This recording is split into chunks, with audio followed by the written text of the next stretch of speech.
یک استعداد خاص مهمان تاکشوی ماست، یک بانوی هنرمند. سلام، خیلی خوش اومدی.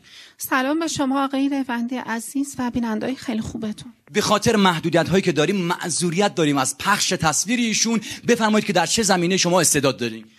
تقلید صدای خواننده ها. چقدر خوب. شما الان چه خواننده رو آماده هستین که برای ما زنده اجرا کنین؟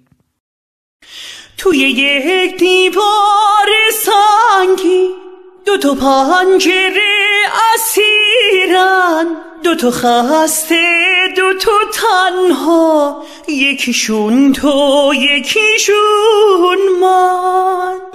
Give me five. آه بانو، چه دستای پشمالویی داری، کاخ آرزوهام رو سرم خراب شد.